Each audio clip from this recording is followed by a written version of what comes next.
அனைவருக்கும் வணக்கம். நான் உங்க சரவணகுமார் பேசுறேன். இன்னைக்கு வீடியோல நம்ம என்ன பார்க்க போறோம்னா, எப்படி வந்து வேர்ட்ல வந்து page break and section break அது எப்படி யூஸ் பண்றது அப்படிங்கிறத பத்தி பார்க்க போறோம். ஸோ ரொம்ப ரொம்ப முக்கியமான டாபிக். அதனால அந்த வீடியோவை ஸ்கிப் பண்ணாம ஃபுல்லா வாட்ச் பண்ணி பாருங்க. எதுக்காக அப்படின்னு சொல்றேன்னா, இப்போ உதாரணத்துக்கு நம்ம வந்து ஒரு டாக்குமெண்ட் ப்ரிப்பேர் பண்ணும்போது எல்லா பேஜுமே வந்து போர்ட்ரேட் மாடல்ல இருக்காது. போர்ட்ரேட் மாடல் ஏற்கனவே தெரியும் சொல்லி கொடுத்துருக்கிறேன். ஸோ போர்ட்ரேட்டில் A4 ஷீட்டில் டைப் பண்ணிட்டே வர்றோம். திடீர்னு எனக்கு லேண்ட்ஸ்கேப்பில் தேவைப்படுது அப்படின்னா நீங்கள் என்ன செய்யணும்னா செக்ஷன் பிரேக் யூஸ் பண்ணி தான் நீங்கள் என்ன பண்ண முடியும், இந்த செகண்ட் பேஜில் நீங்கள் லேண்ட்ஸ்கேப்பாக மாற்ற முடியும். ஸோ அது எப்படி பண்ணுறது அப்படிங்கிறத பற்றி தான் இந்த வீடியோவில் விரிவாக பார்க்க போகிறோம். வாங்க வீடியோக்குள்ளே போகலாம். இப்போ நம்ம வந்து இந்த பிரேக் ஆப்ஷன் வந்து எதுக்கு யூஸ் ஆகுது அப்படிங்கிறத இப்போ பார்க்க போகிறோம். ஸோ ஃபஸ்ட்டு என்ன பாருங்கள் அப்படின்னா, இப்போ நான் ஒரு ஸ்க்ரீனில் காட்டக்கூடியது பார்த்தீங்கன்னா, ஃபஸ்ட்டு பேஜில் வந்து என்ன இருக்குன்னா, ஒரு போர்ட்ரேட் மாடலில் நம்ம என்ன செஞ்சுருக்கோம், பேப்பர் வந்து போர்ட்ரேட் மெத்தடில் இருக்குது. ஸோ இப்போ அதே செகண்ட் பேஜ் பாருங்கள், லேண்ட்ஸ்கேப் மாடலில் இருக்குது. ஸோ இந்த மாதிரி ஒவ்வொரு பேஜும் ஒவ்வொரு டைப்பில் மாறணும். இப்போ இது வந்து போர்ட்ரேட் மெத்தடில் இப்படி டைப் பண்ணியிருக்கிறோம், இது வந்து ஹரிசண்டலாக என்ன பண்ணியிருக்கோம், டைப் பண்ணியிருக்கிறோம். ஸோ இந்த மாதிரி வந்து கொண்டு வரணும் அப்படின்னா, ஸோ நம்ம எப்படி கொண்டு வர்றது அப்படிங்கிறது தான் அந்த வீடியோவில் பார்க்க போகிறோம். ஸோ வாங்க ஃபர்ஸ்ட்டில் இருந்து நான் எப்படி செய்கிறது, இது எப்படி பண்ணுறதுன்னு நான் சொல்லித்தரேன். ஸோ இந்த வீடியோவை ரொம்ப கவனமாக பாருங்கள். ஓகேவா? சரி, ஓகே. ஸோ ஃபஸ்ட்டு நம்ம என்ன பண்ணுறோம் அப்படின்னா, ஃபஸ்ட்டு நான் என்ன செஞ்சுக்கிறேன், நான் இப்போ இந்த மாதிரி தான் முதல்ல நீங்கள் இருக்குது. ஸோ பொதுவாக வந்து இந்த பேஜிலேருந்து நீங்கள் அடுத்த பேஜுக்கு நீங்கள் மூவ் ஆகும்போது ஆட்டோமேட்டிக்காக என்ன பண்ணுன்னா, ஃபார் எக்ஸாம்பிள் வந்து நான் இப்போது இது நான் ஏற்கனவே காப்பி பண்ணி வச்சுருக்கிறேன். ஸோ பேஸ்ட் பண்ணோன்னா என்ன ஆகுது, இன்னொரு போர்ட்ரேட் அதே போர்ட்ரேட் மெத்தடில் என்ன செய்யுது, அந்த A4 ஷீட் வந்து ஜென்ரேட் ஆகுது. ஸோ நம்ம ஒவ்வொரு வாட்டியும் கொடுக்கும்போது என்ன செஞ்சுட்டே இருக்கும், அது வந்து ஒவ்வொரு பேஜாக என்ன செஞ்சுட்டே இருக்கும், ஜென்ரேட் ஆகிட்டே இருக்கும். ஸோ இப்போ நான் என்ன சொல்ல வரேன் அப்படின்னா, ஃபார் எக்ஸாம்பிள் வந்து எனக்கு வந்து இந்த செகண்ட் பேஜ் மட்டும் எனக்கு என்ன செய்யணும், லேண்ட்ஸ்கேப் மெத்தடில் வரணும் அப்படின்னு நினைக்கிறேன். ஸோ அப்போ நான் என்ன செய்யணும் அப்படிங்கிறத நான் சொல்கிறேன். ரொம்ப ரொம்ப சிம்பிள் தான். ஸோ என்ன பண்ணுங்கன்னா, இந்த எந்த இடத்துல இருந்து நீங்கள் அந்த லேண்ட்ஸ்கேப் மாடல் நீங்கள் கொண்டு வரணும்னு நினைக்கிறீங்களோ, ஸோ அந்த இடத்துல இப்போ இது ஃபஸ்ட்டு பேஜு, இப்போ நான் வந்து இது செகண்ட் பேஜுக்கு வந்தாச்சு. இந்த செகண்ட் பேஜுக்கு வந்துட்டு நீங்கள் என்ன பண்ணணும் அப்படின்னா, ஸோ இந்த லே அவுட் அப்படிங்கிற ஒரு மெனு இருக்குது.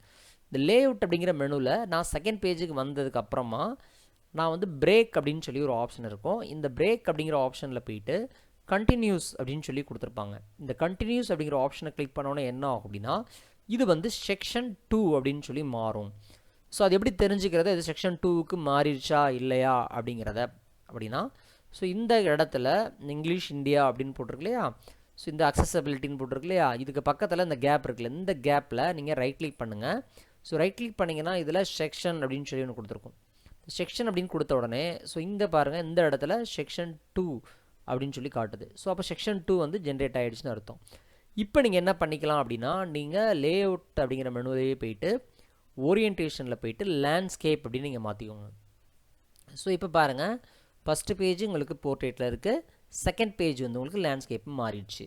சரி, இப்போ திருப்பி நான் வந்து என்ன நினைக்கிறேன் அப்படின்னா, ஸோ ஒரு 2 பேஜ் கழிச்சு 3 பேஜ் கழிச்சு என்ன பண்ணுறேன்னா, இங்கே வந்து எனக்கு திருப்பி என்ன பண்ணணும், எனக்கு வந்து போர்ட்ரேட்டில் மாறணும் அப்படின்னு நான் நினைக்கிறேன் அப்படின்னா, ஸோ திருப்பி நீங்கள் என்ன பண்ணணும், லே அவுட்டில் போயிட்டு டேரெக்டாக நீங்கள் வந்து நீங்கள் போர்ட்ரேட் அப்படின்னு நீங்கள் கொடுத்தீங்கன்னா என்ன நடக்கும் அப்படின்னா, ஸோ ஏற்கனவே இருக்கக்கூடிய அதுவும் என்ன செஞ்சிடும், சேர்ந்து போர்ட்ரேட் மாடலுக்கு மாறிடும்.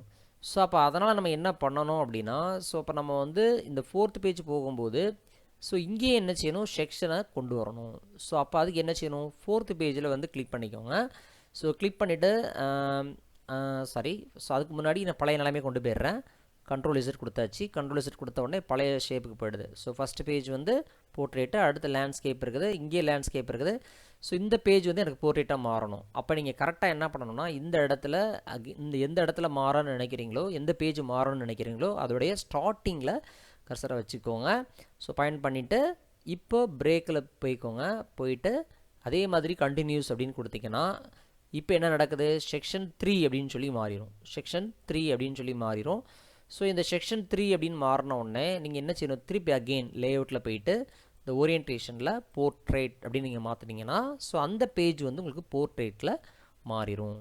ஸோ ரொம்ப ரொம்ப முக்கியமான ஒரு இந்த ஆப்ஷன் தான் இந்த செக்ஷன் பிரேக் அப்படிங்கிற ஆப்ஷன். ஸோ ஒரு பேஜ் வந்து ஸோ அந்த போர்ட்ரேட் மெத்தடில் வேணும், இன்னொரு பேஜ் லேண்ட்ஸ்கேப் மெத்தடில் வேணும், இன்னொன்று லேண்ட்ஸ்கேப், இன்னொன்று போர்ட்ரேட், திருப்பி அகெயின் நமக்கு வந்து இதே மாதிரி நமக்கு வந்து லேண்ட்ஸ்கேப்பில் மாறணும்னா இதே சேம் ஸ்டெப் தான். ஸோ நீங்கள் எந்த இடத்துல நீங்கள் கர்சரை வச்சுருக்கீங்களோ அந்த பேஜோட ஸ்டார்டிங்கில் வச்சுக்கிடணும். வச்சுட்டு லேஅவுட்டில் பிரேக்கில் கண்டினியூஸ் அப்படின்னு கொடுத்துட்டு ஓரியன்டேஷனில் லேண்ட்ஸ்கேப் அப்படின்னு மாற்றினீங்கன்னா ஸோ உங்களுக்கு இப்படி மாறிடும். ஸோ இதுதான் வந்து இந்த பிரேக் அப்படிங்கிற ஆப்ஷனுடைய பர்பஸ். ஓகேவா? சரி, இன்னொரு எக்ஸாம்பிள் நான் உங்களுக்கு சொல்கிறேன். இப்போ நமக்கு வந்து இப்போ இந்த பேஜை நான் மாற்றிடுறேன். ஓரியன்டேஷனில் போயிட்டு போர்ட்ரேட் அப்படின்னு சொல்லி நம்ம மாற்றியாச்சு. இப்போ நான் ஆல்ரெடி பேராகிராஃபாக காப்பி பண்ணி வச்சுருக்கிறேன். ஸோ இப்போ இதில் நான் வந்து ஜஸ்ட் ஒரு 3 ஒரு எத்தனை பேராகிராஃப் இருக்குது? 4 பேராகிராஃப் இருக்குது. ஸோ அப்போது நான் என்ன செய்கிறேன்னா இதை வந்து காலம் அப்படின்னு சொல்லி மாற்றுறேன். காலம்ஸ் அப்படிங்கிறது எதுக்காக அப்படின்னா, ஸோ இதே டைப்பை நான் இப்படி செலக்ட் பண்ணிவிட்டு என்ன பண்ணுறோம் அப்படின்னா, ஸோ நீங்கள் என்ன பண்ணுங்கள், இதில் காலம்ஸ் அப்படின்னு சொல்லியிருக்கோம். இந்த லேஅவுட் அப்படிங்கிற ஆப்ஷனில் காலம்ஸ் அப்படின்னு சொல்லியிருக்கோம்.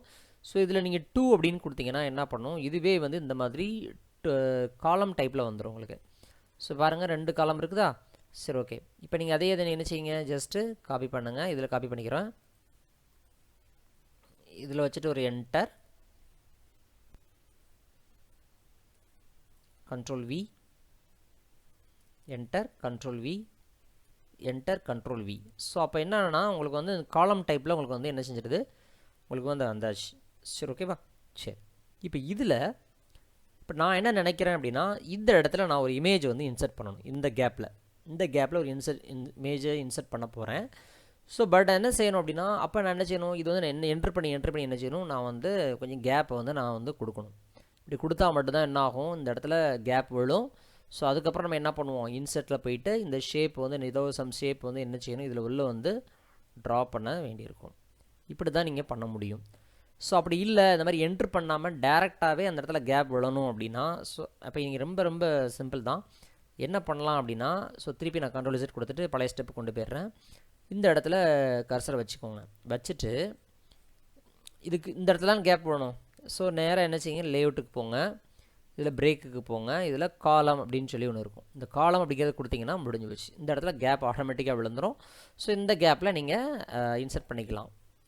ஸோ இதுக்கு தான் இந்த காலம் பிரேக் அப்படிங்கிறது யூஸ் ஆகும். ஓகே, ஸோ அடுத்தது பார்த்தீங்கன்னா செக்ஷன் பிரேக் எப்படின்னு பார்த்துட்டீங்க. இந்த பேஜ் பிரேக் அப்படிங்கிற ஆப்ஷன் எதுக்காக அப்படின்னு சொல்கிறேன். ஃபார் எக்ஸாம்பிள் இதில் வந்து நீங்கள் இப்போ இந்த காலம்ஸ் ஆப்ஷன் எடுத்து விட்டுருங்க. எடுத்து விட்டுறதுக்கு லேஅவுட்டில் போங்க, காலம்ஸில் போங்க, 1 அப்படின்னு கொடுத்தீங்கன்னா நார்மல் பொசிஷனுக்கு வந்துடும். சரி, இப்போ நான் வந்து ஒரு 2 பேராகிராஃப் டைப் பண்ணியாச்சு. இதுக்கு கீழே எனக்கு கேப் வேணும். சரியா? அப்போ நான் இது தொடர்ச்சியாக நான் என்ன செய்யலை அப்படின்னா அதுக்கடுத்து டைப் பண்ணலை. ஸோ அப்போ நான் என்ன பண்ண போகிறேன் அப்படின்னா, இந்த இடத்துல இமேஜ் ஏதோ போட போகிறேன் அப்படின்னா, நீங்கள் என்ன பண்ணலான்னா, நீங்கள் அடுத்த பேஜுக்கு போகிறதுக்கு நீங்கள் என்ட்ரு பண்ணி தான் போக வேண்டியிருக்கும். அப்படி இல்லைன்னா நீங்கள் என்ன பண்ணணும்னா, ஜஸ்ட்டு கீபோர்டில் CTRL கண்ட்ரோல் அப்படிங்கிற கீயை ப்ரெஸ் பண்ணிவிட்டு என்டர் அப்படின்னு ப்ரெஸ் பண்ணாலே போதும், ஆட்டோமேட்டிக்காக நெக்ஸ்ட் பேஜுக்கு அது மூவ் ஆகிடும். நல்லா புரிஞ்சுக்கோங்க. ஸோ இப்போ என்ன ஆகுது, இந்த இடத்துலேருந்து இப்போ டைப் பண்ணிகிட்டே வர்றோம், இந்த கேப் எனக்கு தேவைப்படுது. அப்போ நான் என்ன பண்ணணும், இந்த இடத்துல வச்சுக்கிட்டு ஒரு கண்ட்ரோல் என்டர், அவ்வளோதான். அல்லது என்ன பண்ணலாம் அப்படின்னா, நீங்கள் என்ன செய்யணும்னா, எந்த இடத்துல நீங்கள் பிரேக் பண்ணணும்னு நினைக்கிறீங்களோ, ஸோ ஜஸ்ட் என்ன பண்ணணும், லேஅவுட்டில் போங்க, பிரேக்கில் போங்க, பேஜ் அப்படின்னு கொடுத்தீங்கன்னா அவ்வளோதான், நெக்ஸ்ட் பேஜுக்கு போய்டும். ஓகேவா? ஸோ இவ்வளோ தாங்க இந்த பிரேக் அப்படிங்கிற ஆப்ஷனுடைய பயன்பாடு. ஓகேவா? சரி, நெக்ஸ்ட் வீடியோவில் இன்னொரு யூஸ்ஃபுல்லான இன்ஃபர்மேஷனோட உங்களை சந்திக்கிறேன். நன்றி, வணக்கம்.